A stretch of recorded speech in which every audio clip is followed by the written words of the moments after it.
Good afternoon, everyone. Let's share the screen first. We are actually learning the few health issues described in Bhagavad Gita.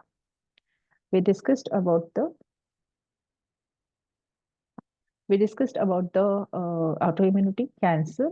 What are the root causes of cancer and autoimmunity in the Bhagavad Gita, written in Bhagavad Gita. We also discussed the solutions which Krishna has provided for us to deal with the autoimmunity and cancer pathology. Along with that, we discussed about the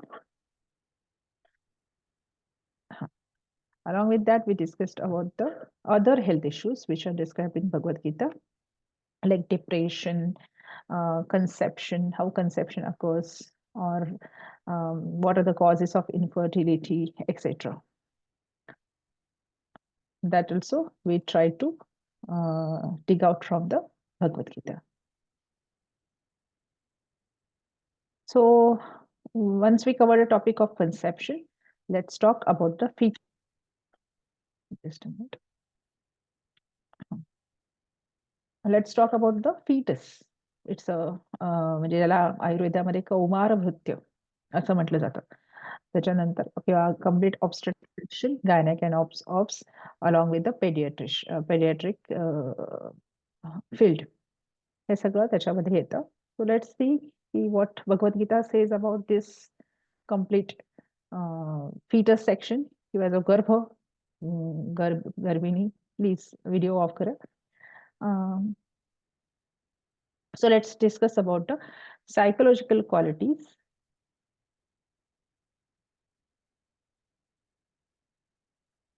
Psychological qualities, that is the sampat of the fetus. म्हणजे जो गर्भ, आपण मागच्या वेळेला बघितलं की गर्भधारणा कशी होते. ओके, किंवा प्रकृती आणि पुरुष यांचा जर संयोग झाला नाही तर त्या म्हणजे त्या देहामध्ये किंवा त्या जो काही सूक्ष्म 8, 15, 16 सेल्सचा एक सूक्ष्म जो देह असतो त्याच्यामध्ये जीव किंवा जन्म होत नाही त्याचा. ओके, तर जेव्हा अशा प्रकारचा कृष्णाच्या ब्लेसिंग्सनी किंवा देवाच्या ब्लेसिंग्सनी जेव्हा जन्म होतो एखाद्या जीवाचा, ओके, सो दॅट फीटस और दॅट तो जीव हा काही किंवा तो गर्भ हा काही क्वालिटीज, सॉरी मला परत एकदा शेअर करू दे.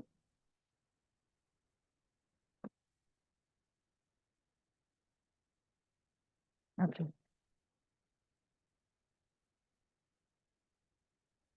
ओके. तो जीव किंवा तो गर्भ हा काही क्वालिटीज, जसं आपण आधी बघितलं होतं की we should have a very wide range to looking towards the human lives. फक्त आजच्या जन्मापुरतं नाही तर पाठच्या पुढच्या सगळ्या जन्मांमध्ये आपल्याला बघायचं आहे. एक वाईड ऍस्पेक्ट आपल्याला त्याच्याबद्दल ठेवायचा आहे. सो तो आत्मा, तो जीव हा पाठच्या ह्याच्यातनं काही गोष्टी कॅरी करत असतो. तर ह्या ज्या आपण म्हणतो काही गोष्टी उपजत असतात किंवा काही गोष्टी ह्या तो पाठच्या जन्मातनं पुढे कॅरी करतो. काही विचार, काही धारणा, काही स्मृती किंवा सो त्या दीज आर कॉल्ड द संपत. आणि त्या जीवाला म्हणजे तुम्ही जे लहान मुलांना ऑब्झर्व केलं, खूप विविध प्रकारची लहान मुलं असतात, तर त्याचं सूक्ष्म ऑब्झर्वेशन केलं तर तुम्हाला या गोष्टी दिसतात हळूहळू. कारण तिथे काही 6 महिन्याच्या बाळाला किंवा वर्षाच्या बाळाला काही फार कोणी शिकवायला जात नाही की कसं वागावं, कसं बोलावं, कसं उठावं, कसं बसावं. त्यांना काही फारसं 2-3 वर्षापर्यंत त्यांना फारसं आपण शिकवू शकत नाही. पण जेव्हा ही लहान मुलं असतात तेव्हा त्यांना ऑब्झर्व केलं तर तुम्हाला त्यांच्या क्वालिटीज समजायला लागतील की काही गोष्टी ते घेऊनच येतात पाठच्या जन्मातनं. Okay, so psychological qualities of the foetus that is called as a sampat. संपत असा शब्द भगवद्गीतेमध्ये वापरलेला आहे. आणि विथ इट्स रिझल्ट व त्याचे काय पुढे संस्कार त्या गर्भावर किंवा त्या जीवावर किंवा त्या बाळावर होत असतात. तो दैवी संपत आणि आसुरी संपत असे 2 संपत त्यांनी सांगितलेले आहेत भगवद्गीतेमध्ये. अभयम 16व्या अध्यायामध्ये अभयम सत्व संशुद्धी ज्ञान योग व्यवस्थिती दानम दमश्च यज्ञश्च स्वाध्याय तपस आर्जवम. कारण कम्प्लीट सायकोलॉजी, आता आपण बेसिकली सायकोलॉजी आणि सायकॅट्रिक फील्डच्या मध्ये एंटर करतो आहोत. त्यामुळे या फील्डमध्ये बेसिकली बिहेवियरला फार इम्पॉर्टंट असतं. ही जी मेडिकल स्ट्रीम्स आहेत त्याच्यामध्ये बिहेवियरला फार इम्पॉर्टन्स असतं. आणि बिहेवियर कसं होतं, तर बिहेवियर हे प्रत्येकाच्या पर्सनॅलिटीप्रमाणे होतं आणि पर्सनॅलिटी कशी होते, ती त्याच्या त्या जीवाच्या किंवा त्या व्यक्तीच्या क्वालिटीजवर अवलंबून असते. क्वालिटीज कशा येतात, तर तिथे पुढे आता त्याचं तो उत्तर तुम्हाला सायकॉलॉजी किंवा सायकियाट्रीच्या बुकमध्ये सापडणार नाही. सो क्वालिटीज कशा घेऊन मनुष्य जन्माला येतो किंवा का त्या एका व्यक्तीमध्ये ह्या क्वालिटी असतात आणि दुसऱ्या नसतात. अशा प्रश्नांची उत्तरं तुम्हाला कुठल्याही सायकॉलॉजिकल बुक किंवा सायकियाट्रिस्टच्या बुकमध्ये सापडणार नाही. There they said that's a unknown thing. We don't know about this. So that is described in Bhagavad Gita, की का कशाप्रकारे हा जीव जन्माला येतो. तर अभयम, अभयम म्हणजे हे काही म्हणजे त्याच्या पाठच्या म्हणजे त्या जीवाने जी पाठच्या जन्मामध्ये जी कर्म केलेली असतात, त्याने त्या अॅक्वायर केलेल्या असतात. म्हणजे बघा आज आजचा 21 मार्च 2024 हा दिवस आहे. आता समजा आपण जर एक असं बॉर्डर तयार केली आत्ताच्या आत्ता, की 20 मार्च 2024च्या आधी आणि 20 मार्च 2024च्या नंतर. तर आपण उद्यापासून किंवा आजपासून जे बिहेव करू ते आपल्या पाठच्या अनुभवांवरनं म्हणजे आजपर्यंत मी जे काही शिकले, आजपर्यंत तुम्ही जे काही शिकलात, त्यानुसारच आजपासून किंवा उद्यापासून तुमचं बिहेवियर असणार आहे. बरोबर आहे? सो किंवा रोज आपण जेव्हा उठतो, तेव्हा सुद्धा पाठच्या अनुभवावरनं, पाठचे जे काल काल जे शिकलेलो असतो आपण, त्याच्यावरच आपण पुढे गोष्टी म्हणजे काल एखादी घटना आपल्या बाबतीत घडते आणि आपण काही गोष्टी त्यातनं शिकतो. काही जे काही आपल्याला ज्ञान मिळतं आणि परत आज तीच घटना घडली, तर आज ती जास्त चांगल्या प्रकारे हँडल करू शकतो आपण. So it continues like that. So म्हणजे एव्हरी डे जेव्हा मनुष्य झोपतो, तेव्हा तो काही उठायची गॅरंटी नसते. म्हणजे कोणाकडे अशी गॅरंटी असेल तर आपण त्याच्याशी वार्तालाप करू शकतो.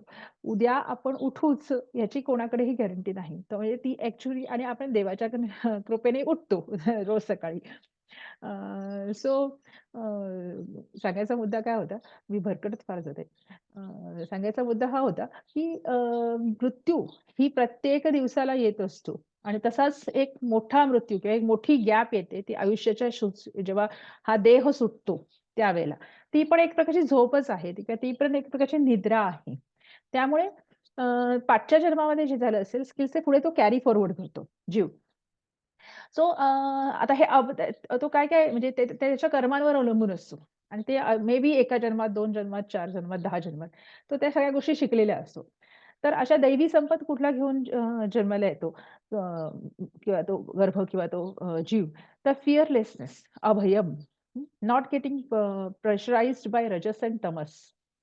की त्या मुलाला किंवा म्हणजे कधी-कधी आम्ही काही-काही एक्झाम्पल्स एक्सपिरियन्स करतो किंवा 5 वर्षाचा मुलगा असतो किंवा 6-7 वर्षाचा मुलगा असतो. त्याला नक्की माहिती असतं. इव्हन कधी-कधी आपण त्यांची गंमत म्हणून आपण त्याला काहीतरी खोटं किंवा काहीतरी असं विचित्र करायला सांगतो.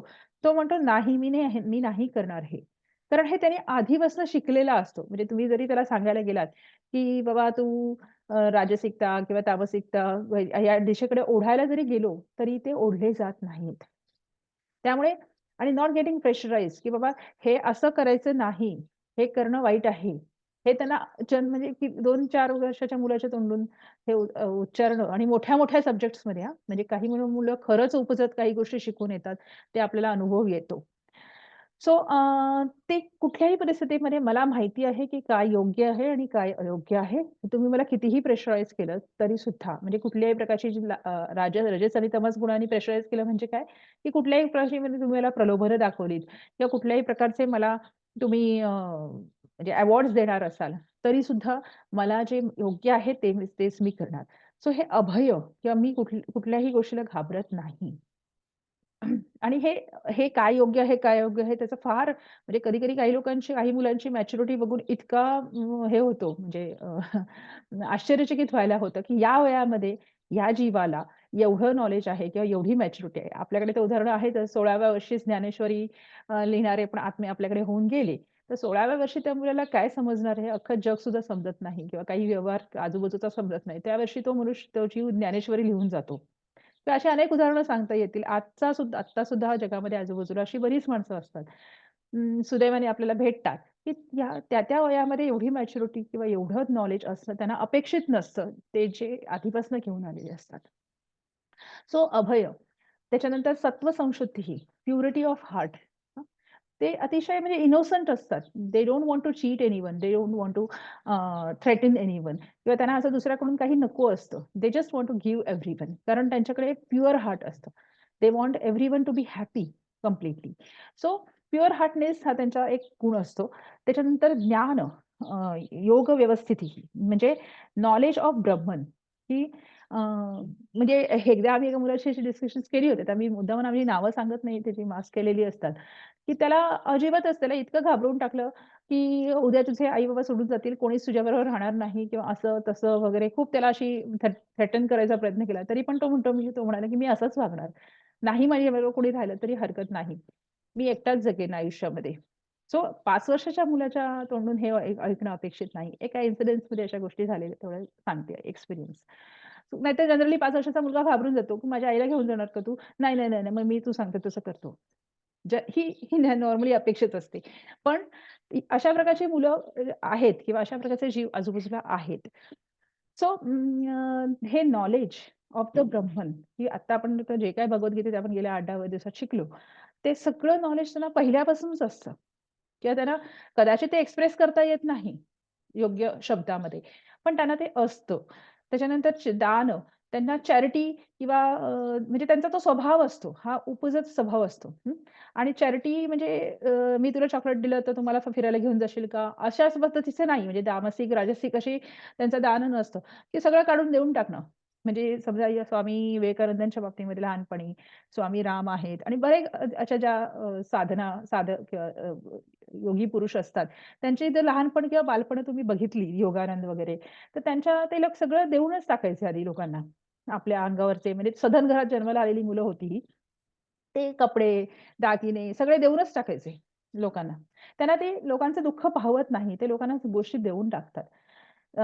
सो चॅरिटी दॅट हेल्प्स त्याचे जसे मोठे होतात तसे त्याला मदत होते या सगळ्या गोष्टींची, या क्वालिटीजची. त्याच्यानंतर दम, सेल्फ रेझिस्टंट म्हणजे आता दम हे थोडंसं पुढच्या म्हणजे टीनेजर्समध्ये सापडून येतं. किंवा नंतर-नंतर त्या क्वालिटीज आपल्याला ह्या त्यांच्यात मूळतः सापडून येतात. लहान मुलांमध्ये नाहीयेत ऑफ कोर्स. कारण नैष्ठिक ब्रह्मचर्य. फार अपोझिट सेक्सकडे ते अट्रॅक्ट होत नाहीत. फारसे. आता या देहामध्ये जन्म घेतलेला आहे, म्हणून काही विकार किंवा काही जे हार्मोनल चेंजेस किंवा त्याचे जे इफेक्ट्स असणार आहेत ते होतात. पण फारसे म्हणजे जेवढे अदर आता आपल्याला माहिती आहे परिस्थिती बाहेर इतकी वाईट आहे, की 8वी आणि 9वीतली मुलगीच प्रेग्नंट राहते. ओके. सो हा जो काही प्रकार चालू आहे, आता इंटरनेट आणि एवढ्या गोष्टी बाहेर हे झालेल्या आहेत, की जेव्हा त्यांचे सेकंडरी सेक्शुअल कॅरेक्टर्स डेव्हलप व्हायला सुरुवात होतात, few people get literally trapped in those मग काय म्हणू आपण ट्रॅपिंग्स. पण काही मुलं त्याच्याकडे किंवा काही व्यक्ती त्यांना तेवढा त्याच्यामध्ये इंटरेस्ट नसतो. ब्रह्मचर्य त्यांच्याकडे मूळतः असतं, मूलतः.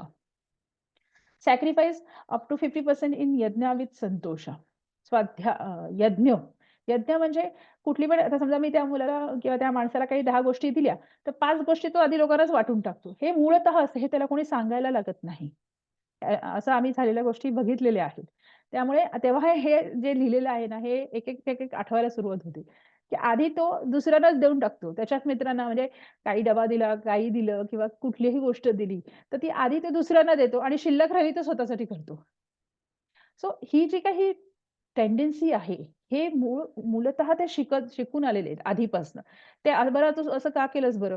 त्यांना काही सांगता येत नाही, की मी असं का केलं किंवा काय करायला पाहिजे, त्याने काय होणार आहे वगैरे असं काही त्यांना सांगता येत नाही विशेष असं. पण मला वाटलं म्हणून मी करतो. हे साधं आणि सरळ इनोसंट उत्तर असतं त्या 6, 7, 8, 9, 10 वर्षाच्या मुलांचं, की नाही मला हे असं केलं कीच बरं वाटतं. मला असं करायला आवडतं.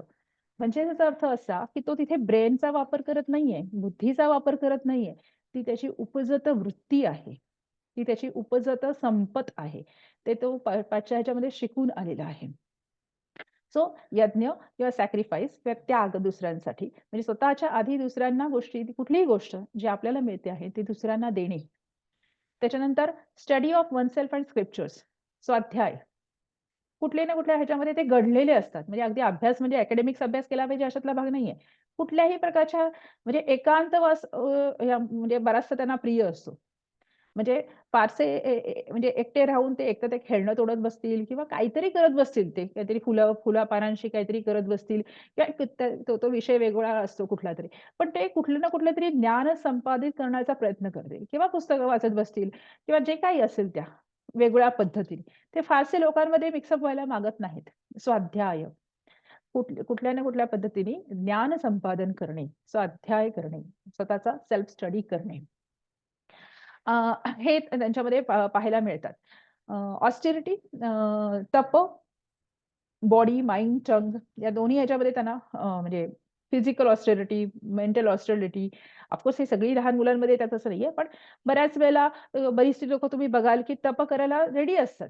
त्यांना काही कुठली गोष्ट व्रत सांगायला जा, ते लगेच तयार असतात करायला किंवा इव्हन शारीरिक पण, मानसिक पण आणि वाचिक पण. So they are very prone to do the tapas किंवा तप करण्यासाठी म्हणजे त्यांना म्हणजे काही लोकांना तर एक एक एस्ट्रोलॉजीच्या कन्सल्टेशनमध्ये एक बाई आली होती. ती मला सांगत होती, की "मॅडम मला ना तुम्ही एखादं व्रत करायला सांगा." म्हणजे आता मला काही प्रॉब्लेम आहे असेल जनरली लोकं प्रॉब्लेम घेऊन येतात आणि मग जेव्हा पत्रिका वगैरे बघितली जाते, तेव्हा काही सांगितलं जातं, की हा उपाय करा, ते उपाय करा. तिला काही प्रॉब्लेम नव्हता. ती आली आणि म्हणाली, की "मॅडम मला ना काहीतरी व्रत करायला सांगा. मला आवडतं व्रत करायला." की मला म्हणजे त्यात काही वाईट तर होणार नाहीच आहे, चांगलीच गोष्ट आहे. मला काहीतरी तुम्ही सांगा एखादं म्हणजे हे वगैरे असं साधना वगैरे, तर मला आवडते करायला. म्हणजे ही जी प्रोननेस आहे, हा जो तप करण्यासाठी किंवा कुठल्याही प्रकारचं साधना करण्यासाठी जी आवड आहे, ती दॅट इज संपत. ओपन अँड काइंड माइंडनेस हा तर असतोच बेसिकली. आर्जवता त्यांच्याकडे असते. डिव्होशन असते टुवर्ड्स द सुप्रीम रिॲलिटी. हे जग एका यंत्रणेने चालतं. मग त्याला तुम्ही काही म्हणा, अ, कृष्ण म्हणा, राम म्हणा, जे काही म्हणायचं असेल. पण एका देव आहे, त्याच्यावर प्रचंड आस्था असते देवावर. त्याच्यानंतर त्यांना जे काही म्हणजे जी योगाची जी साधनं सांगितली जातात, त्याच्यावर पटकन विश्वास ठेवून ती पटकन आत्मसात करतात. त्याच्यानंतर एक्स्ट्रीम फेथ असतो टुवर्ड्स द अल्टिमेट रिॲलिटी आणि सगळ्यात महत्त्वाचं काय माहिती का, की कर्मयोग. कर्मयोग हा त्यांना शिकवावा लागत नाही, तो उपजतच घेऊन जन्माला येतात. म्हणजे दुसऱ्याला मदत करायला किंवा कुठल्याही प्रकारची ॲक्टिव्हिटी करायला, तप करायला, स्वाध्याय करायला, असंख्य प्रकारच्या काही करायला ते तत्पर असतात आणि त्याच्यानंतर त्यांना म्हणजे त्याच्यासाठी आपण त्यांना कुठल्याही प्रकारे ॲप्रिशिएट करायला गेलो, तर त्यांना ते नको असतं. मला माझं तर कर्तव्यच होतं हे करायचं. सो मी का मला काही गरज नाही ॲप्रिशिएट करायची किंवा मला काही आवश्यकता नाहीये. त्याचं जे काही आउटपुट असेल ते तुम्ही दुसऱ्यांना देऊन टाकलं तरी हरकत नाही. अशा आता बरंचसं सांगू शकत नाही वेळेच्या अभावी, पण अशी माणसं बघितलेली आहेत. So very prone to do karmayoga, की मला फक्त तुम्ही काम करायची संधी द्या. मला फक्त तुम्ही ती ॲक्टिव्हिटी करायची संधी द्या. त्याच्यातच माझा आनंद आहे. त्याच्यातून मला तुम्ही काही आउटपुट देणार असाल, नाही देणार असाल, त्याच्याशी मला काही कन्सर्न नाही आहे. I am not worried about that. पण मला तुम्ही काम करायची संधी द्या. ओके. सो हे दैवी संपत सांगितलेली आहेत. आणखीन पण पुढच्या दुसऱ्या श्लोकामध्ये सांगितले आहे, अहिंसा सत्यम अक्रोध त्यागः शांतीः अपैशुनम दया भूतेषु अलोलुपत्वम मार्दवम चापलम. अहिंसा. अहिंसा इज माणसांच्या प्रती किंवा दुसऱ्या व्यक्तीच्या प्रती अहिंसा बाळगावी. त्याला शारीरिकरित्या दुखवू नये, मानसिकरित्या दुखवू नये, वाचिकरित्या दुखवू नये. हे तर आलंच. म्हणजे ते तर म्हणजे फारच सॉफ्ट हार्टेड किंवा फारच सॉफ्ट स्पोकन मंडळी असतात ही.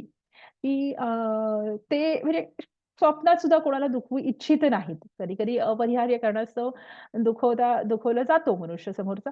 पण स्वप्नात सुद्धा त्यांची इच्छा नसते समोरच्या माणसाला दुखवायची किंवा किंबहुना आपल्याला स्वतःला समोरच्या माणसाने त्रास दिला, तरी कुठल्याही प्रकारच्या सूड भावनेने प्रेरित होऊन ते दुसऱ्याला त्रास देऊ इच्छित नाहीत. सो अहिंसा towards the humans as well towards the animals also. खूप मोठी गोष्ट आहे, की जसं मी ते एकदा म्हटलं होतं, की ती मुलगी एक होती. तिला नॉन-व्हेज नव्हतं खायचं. She was born in such a family, की जिथे non veg is a very inevitable part of their food. Okay.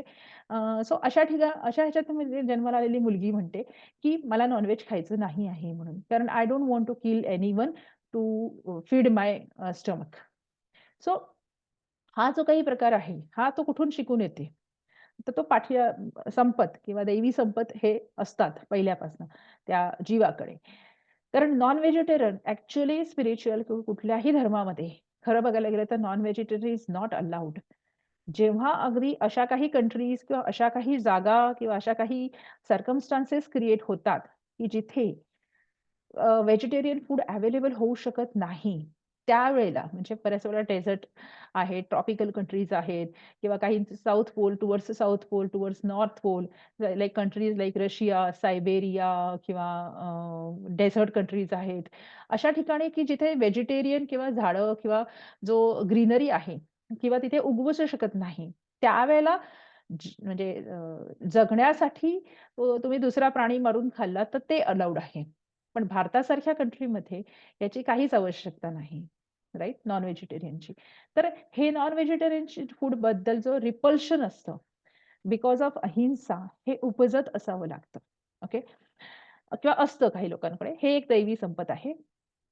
त्याच्यानंतर ट्रुथ, सत्याच्या प्रती असलेली त्यांची ओढ, learning end following the reality. वेगवेगळ्या प्रकारची सत्य असतात. खूप मोठे टॉपिक्स आहेत हे. सो सत्याच्या प्रती असलेला त्यांचं ओढ ही किंवा मला अल्टिमेट रिॲलिटी जसं तुम्हाला माहिती असेल, की नरेंद्रचा एकच प्रश्न होता, की देव म्हणजे काय आहे? मला देव जाणून घ्यायचा आहे. त्याने अनेक ह्यांना म्हणजे गुरूंना हा प्रश्न विचारला होता. तसे अनेक लोकं जन्मतःच सत्याच्या शोधात असतात. So they R not interested in the material world किंवा आजूबाजूच्या म्हणजे सधन घरामध्ये म्हणजे जिथे सगळी सुखदुःखसुविधा तुमच्या पायाशी लोळण घेत आहेत. अशी जेव्हा म्हणजे सगळे सोन्याचा चांदीचा चमचा घेऊन जन्माला येतात. जसं सिद्धार्थ गौतम. त्यांना त्याच्यात इंटरेस्ट नसतो. त्यांना सत्याच्या शोधात ते निघालेले असतात. ओके, की बाबा हे जग काय आहे? हे जग कोण चालवतं? जन्म कसा होतो? मृत्यू कसा होतो? असे असे अनेक प्रश्न वयाचा म्हणजे मी ॲक्चुअली एका 8 वर्षाच्या मुलाच्या तोंडून हे प्रश्न ऐकलेले आहेत, की बाबा कधी-कधी त्याच्या आई-वडिलांना फार टेन्शन यायचं, हा काय बडबडतोय वेड्यासारखा? की हे असे काय त्याच्या डोक्यात विचार येतात? सो त्याच्यानंतर त्याची ट्रीटमेंट करायची गरज नाही पडली. त्याच्याच आई-वडिलांचीही ट्रीटमेंट करायची गरज पडली. कारण इट्स ओके. 8 वर्षाचा मुलगा अशा प्रकारचं बोलतो, हे कदाचित पॅरेंट्सना अबनॉर्मल वाटत असेल, पण ते अबनॉर्मल नाही आहे. ओके. सो ट्रुथ किंवा सत्याची ओढ हे त्यांच्यामध्ये आधी म्हणजे दिसतं. लॅक ऑफ अँगर त्यांना फार कमी राग येतो किंवा राग बेसिकली कशाचा कसा काय येतो, तर रजस गुणामुळे राग येतो. म्हणजे आणि that pollutes the body and mind. राग आल्यानंतर असे काय कॉन्सिक्वेन्सेस होतात स्वतःवर, दुसऱ्यांवर सगळ्यांना माहिती आहे. पण बेसिकली जिथे अपेक्षा असते, तिथे राग उत्पन्न होतो. राग म्हणजे अँगर उत्पन्न होतो. जेव्हा अपेक्षापूर्ती होत नाही, तेव्हा अँगर उत्पन्न होतो किंवा क्रोध उत्पन्न होतो. सो यांच्या अपेक्षाच कमी असतात इतरांकडनं किंवा आजूबाजूच्या परिस्थितीकडनं. त्यामुळे त्यांना रागसुद्धा किंवा कुठल्याही गोष्टीचा क्रोध वगैरे सुद्धा फार कमी येतो. अशी ही पण एक दैवी संपत आहे. कंट्रोल ओव्हर इंद्रियज फार म्हणजे मनावर म्हणण्यापेक्षा इंद्रियांवर त्यांचा कंट्रोल फार असतो आणि बेसिकली जिभेवर. जीभ म्हणजे खाण्यासाठी पण आणि बोलण्यासाठी पण. दोन्ही गोष्टी फार ज्ञानेंद्रिय पण आहे आणि कर्मेंद्रिय पण आहे ते. तर ह्या एक म्हणजे सगळ्याच इन्क्लुडिंग टंग ऑल इंद्रियाजवर त्यांचा कंट्रोल आढळतो. त्याच्यानंतर peacefulness they want to live in peace. They want to create peace in the world. They want to live in the आणि त्यांचे एफर्ट्स सगळे बरेचसे त्याच दृष्टीने चालत असतात. त्याच्यानंतर अपैशुनम. अपैशुनम म्हणजे अब्सेन्स ऑफ फॉल्ट फाइंडिंग. म्हणजे पशुत्व फारसे बघत नाहीत. अपैशुनम. पशुत्व बघत नाहीत म्हणजे एखाद्या ठिकाणी आपण जर गेलो किंवा एखादी नवीन गोष्ट आणली, तर तुम्ही ऑब्झर्व्ह करा. काही लोकं त्यातले दोषच फाइंड आउट करतात पहिली गोष्ट पहिल्यांदा. की हे आता समजा एखादा मोबाईल आणला किंवा एखादी वस्तू आणली, एखादी साडी आणली. तर हां, ही अशी नको होती, ती तशी असायला पाहिजे होती. हे याचं हे बरोबर नाहीये, त्याचं ते बरोबर नाहीये. तर त्यांना पहिल्यांदा दोषच दिसतात. कुठल्याही गोष्टीमध्ये गुण आणि दोष दोन्ही असतातच. किंवा एखाद्या ठिकाणी आपण एखाद्या जागी गेलो, तर तिथे पहिले हे इथलं बरोबर नाहीये, ते बरोबर नाहीये, हे बरोबर नाहीये. त्यांना चांगल्या गोष्टी पहिल्यांदा दिसतच नाहीत. तर आणि वाईट गोष्टीच पहिल्यांदा दिसतात. त्याला म्हणतात पैशुनम किंवा पशुत्व. पण काही लोकांना वाईट गोष्टी दिसतच नाहीत, चांगल्याच गोष्टी दिसतात. म्हणजे कितीही वाईट परिस्थिती असली, तरी त्यातल्या चांगल्याच गोष्टी तेवढ्याच त्यांना दिसतात, की "अरे वाह! किती छान आहे. हे बघ, हे किती सुंदर आहे. हे किती छान आहे. हा मनुष्य इतका म्हणजे ह्याच्यामध्ये ह्या क्वालिटीज आहेत, त्या क्वालिटीज आहेत." सो ह्याला म्हणतात अपैशुनम म्हणजे फाइंडिंग द पॉझिटिव्हिटी अल्वेज एव्हरीव्हेअर हा त्यांच्याकडे एक दैवी संपत आधीपासून असतो. जन्मतःच असतो. त्याच्यानंतर कंपॅशन, नॉन कॉव्हिटियसनेस, जेंटलनेस, मॉडेस्टी, नम्रता, स्टडीनेस, आपल्या विचारांचं स्थैर्य असतं त्यांच्याकडे, काइंडनेस असतो, जेंटलनेस असतो. हे सगळे दैवी संपत आहेत. हे मुळातच ते घेऊन येतात. किंवा जसे आपण त्यांच्यावर नंतर संस्कारित पण करू शकतो, ते आपण नंतर बघूया. आणखीन एक श्लोक आपल्याला सापडतो. तेजक्षमा धृतिः शौचम अद्रोहो नातिमानिता. भवन्ति संपदं दैवीम अभिजातस्य भारत. अभिजातस्य इथे हा श्लोक शब्द येतो की जात जन्मतः अभिजातस्य आणि अभि म्हणजे फॉलोईंग अभिजित किंवा आपण ज्याला म्हणतो की जन्माला फॉलो करून ते येत असतात किंवा जन्माच्या आधीपासून ते येत असतात. तेज आणि हे जितके आता जे मगाच्या क्वालिटीज सांगितल्या त्याचा एक आभा प्रभा किंवा तेज त्यांच्या आजूबाजूला नेहमी असतं. They make the atmosphere very cool and काम व्हेरेव्हर दे एंटर. किंवा ते आल्यानंतर एक प्रकारचा असा तो आपल्याला वेगळा फील क्रिएट होतो पॉझिटिव्हिटीचा. ती प्रभा घेऊन त्याचा ऑरा घेऊनच ते फिरत असतात. त्याला तेज असं म्हटलं जातं. क्षमा, फॉरगिव्हनेस हे त्यांच्याकडे मूलतः असतं. धृती, पेशन्स पेशन्स असतो त्यांच्याकडे. वाट बघू शकतात. शौच, क्लीनलीनेस, शौच सगळ्या प्रकारचं. शारीरिक, मानसिक, वैचारिक सगळ्या प्रकारचं. See they believe in cleanliness. अद्रोह म्हणजे कुठल्याही प्रकारचं रिबेल ते करायला मागत नाहीत. They try to or they want to believe in the system. They want to follow the rules and regulations. ह्याच्या अगदी उलटच ना तुम्हाला आसुरी संपत सापडतील. की काहीही आणि कितीही चांगलं असलं तरी त्यांना क्रांती घडवायची असते. नाही हे माझ्या पद्धतीने चाललं पाहिजे. They don't want to accept the thing. They want to create something new. त्याला द्रोह करणे असं म्हटलं जातं. सो पण अद्रोह म्हणजे इतका कधी-कधी खूप म्हणजे काही मुलांचं बिहेवियर आम्ही बघितलं. आम्ही म्हणतो ना, आम्ही जेव्हा वर्कशॉप्स घ्यायचो बिफोर कोविड, की 15-15 वर्षाची मुलं इतकी संस्कारित असतात, की इतकी कधी-कधी त्यांची आई किंवा वडीलच येऊन म्हणतात, की आम्हाला वाटतं, की मी याचा पालक आहे, की हा माझा पालक आहे, हेच आम्हाला समजत नाही. तर अशा प्रकारे म्हणजे ते त्यांच्या आई-वडिलांवरनं शिकलेले नाहीयेत. थोडाफार नर्चरिंगचा इफेक्ट असतोच फॅमिलीचा आणि ह्याचा. पण ते मुळातच घेऊन आलेले आहेत. म्हणजे आईच कधी-कधी त्यांच्या आई-वडील येऊन सांगतात, की हाच आम्हाला शिकवतो आम्ही ह्याला शिकवण्यापेक्षा. सो अशा प्रकारचे जे हे सगळ्या क्वालिटीज ते घेऊन येत असतात. अद्रोह म्हणजे बंड न करणे, कुठल्याही परिस्थितीत बंड न करणे, एक्सेप्टन्स दाखवणे, स्वतःला मोल्ड करून घेणे आणि म्हणजे परिस्थितीमध्ये स्वतःला मोल्ड करून घेणे रादर दॅन आपल्याला पाहिजे तशी परिस्थिती वळवून घेणाऱ्याला म्हणजे किंवा विद्रोही म्हणतात. राइट? आपल्यानुसार परिस्थिती जो वळवून घ्यायचा प्रयत्न करतो, त्याला विद्रोही म्हटलं जातं. आणि आपण आहे त्या परिस्थितीमध्ये आपण स्वतःला मोल्ड करून घेतो, त्याला अद्रोह असं म्हटलं जातं. नातिमानिता म्हणजे फारसा त्यांच्यामध्ये असा अभिमान किंवा अहंकार सापडत नाही. They don't need any kind of appreciation. Okay. मी माझं कर्म केलं, तुम्हाला आवडलं तर चांगली गोष्ट आहे. नावडलं असेल तर सांगा, मी इम्प्रूव्ह करू शकतो. परंतु मला काही असं तुमच्याकडून अपेक्षा नाही. मी माझं कर्तव्य म्हणून सगळ्या गोष्टी करत आहे. स्वतःच्या विषयी फार असे मोठ्या-मोठ्या फॉल्स हे नसतं, की मी असा आहे, मी तसा आहे, माझं असं असतं, मला हेच लागतं, मला तेच लागतं. हे जे काही असतं ना, ते अतिमानिता आहे. मी असा राहू शकत नाही, मी तसा राहू शकत नाही. है ना? जेव्हा मी तुम्हाला उलटं का सांगते? कारण त्याच्याने तुम्हाला त्याचा रिव्हर्स क्वालिटी समजेल, की मला मला असं चालत नाही, मला हेच लागतं, मला तेच लागतं. असं नसतं. म्हणजे अशा फार स्वतःबद्दलच्या त्यांच्या इमेजेस किंवा त्यांच्या स्वतःच्या बद्दलच्या काही फार स्टिकिंग्स किंवा अधेरन्स नसतात. ओके. न अतिमानिता. they can get adjusted, accommodated in any given circumstances. So अशा ह्याच्यामध्ये त्यांनी म्हटलंय, की संपदम दैवीम अभिजातस्य भारत. आता ह्या ज्या आहे संपत्ती एवढ्या सगळ्या क्वालिटीज सांगितल्या, या they are extremely good for the good progeny. आता ही मूळतः असतात किंवा ह्यांना डेव्हलप पण करता येतं. फिटस म्हणजे जेव्हा ते जन्म किंवा जीव तो फिटस स्टेजमध्ये असतो, म्हणजे प्रेग्नन्सी जेव्हा असते, त्यावेळेला ते डेव्हलप पण करता येतात. पण त्याच्यासाठी फार आधीपासून प्लॅनिंग अपेक्षित आहे. एक्स्ट्रीमली गुड फॉर दिस दैवी संपत्ती is extremely good for the progeny. It can acquire by birth also. म्हणजे त्या मूळतः काही जीवांमध्ये असतात किंवा there is a need to adopt these qualities by parents before conception. म्हणजे काही कपल्स जे असतात ते फार विचारपूर्वक म्हणजे त्यांनी आयुष्याबद्दल फार विचार केलेला असतो.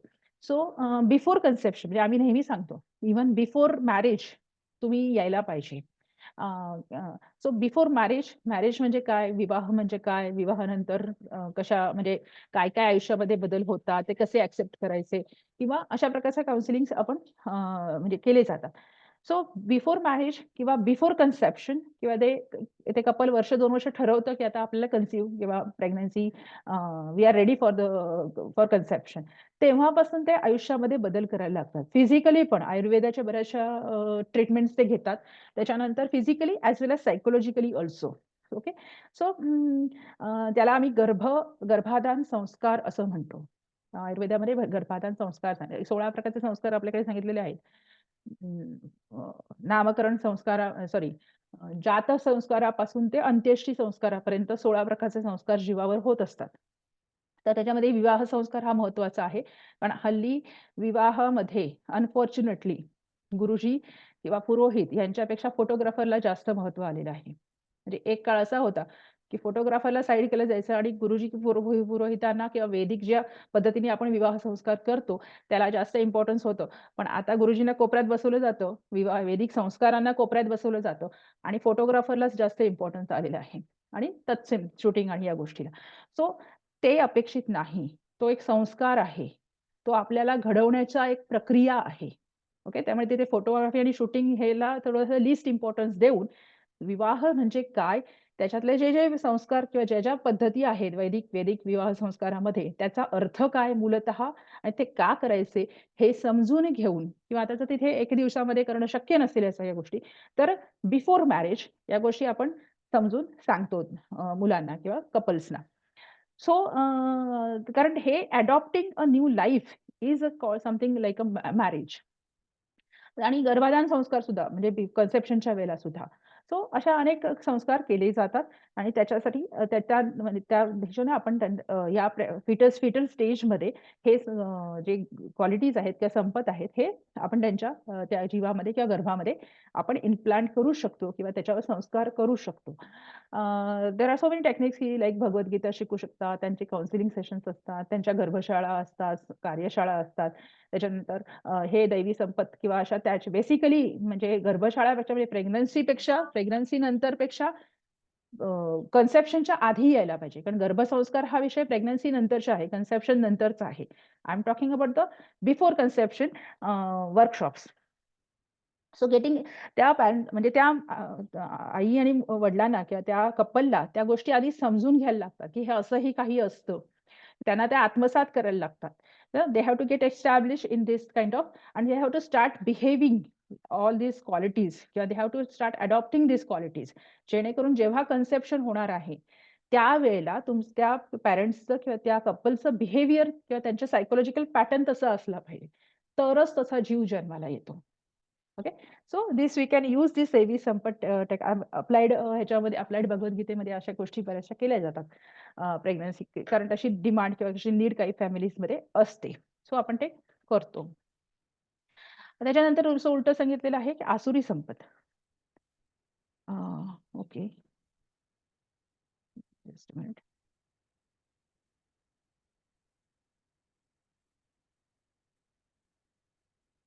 ओके. मला असं वाटतं मी इथे थांबते. कारण मी 2 मिनिटात हे कम्प्लीट करू शकणार नाही.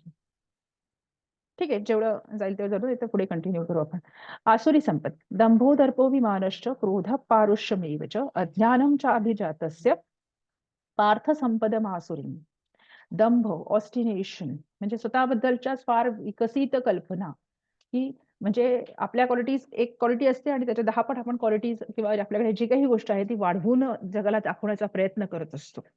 समजा माझ्याकडे ₹1,00,000 आहेत, तर मी सांगणार म्हणजे माझं बिहेवियर असं असेल, की माझ्याकडे करोडो रुपये आहेत.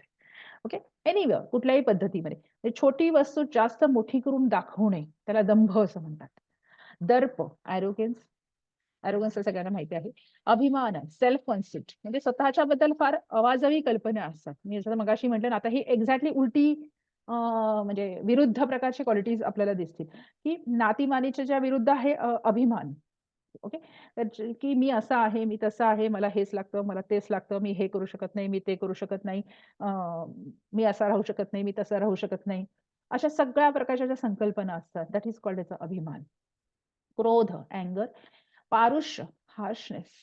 हार्शनेस म्हणजे कुठलीही ऍक्टिव्हिटी करताना त्या करण्याची जी एक नॉर्मल पद्धत असते त्याला फार हार्शली हँडलिंग केलं जातं. ओके. सो हार्शनेस, पारुष्य, अज्ञान, इग्नोरन्स, अज्ञान तर असतं. अज्ञानामुळेच या सगळ्या गोष्टी होतात बेसिकली वरच्या. तर हे एक्झॅक्टली आसुरी संपत इथे आपल्याला काही गर्भांमध्ये दिसून येतात, की जे मूलतः त्यांच्या पाठच्या जन्माचे रिफ्लेक्शन्स असतात पुढच्या जन्मामध्ये. ओके. सो आता ह्यांचे रिझल्ट्स काय किंवा ह्याच्याने काय होतं? तर दैवी संपत विमोक्षाय निबंधाया सुरीमता मा शुचः संपदं दैवीं अभिजातोऽसि पांडव. की हे जे काही दैवी संपत आहे, ज्या चांगल्या क्वालिटीज मगाशी बघितल्या, त्याच्याने तो आत्मा अधिकाधिक लिबरेट होत जातो. It removes the bondages, it liberates the person from any kind of circumstances. तो अधिकाधिक मुक्त होत जातो. आणि त्याचा आत्ताचा जन्म हा त्याला हेल्पफुल ठरतो. पण तो तशाच प्रकारचे कर्म कमिट करतो. Asuri sampat creates some more bondages, becomes hurdle for one in sadhana किंवा द पाथ ऑफ योगा. आसुरी संपत जी असतात, ती संपत आणखीन अनेक प्रॉब्लेम्समध्ये त्यांना गुंतवून ठेवत जातात. कारण ते तशाच आसुरी संपत असतील त्याप्रमाणे ते कर्म करणार, परत त्या कर्माच्या चेनमध्ये ते अडकून पडणार. त्यामुळे it it ties that Atman more and more, and let them enter in more and more deeper state of ignorance. आता आपण आता बघितलं पाहिजे, की आपली प्रत्येक ॲक्टिव्हिटी आपल्या मनाचं ऑब्झर्वेशन करत, ही दैवी संपत आहे की आसुरी संपत आहे. So that's your homework. Okay. So let me stop this one and let me stop the recording as well. We will discuss few things in next presentation.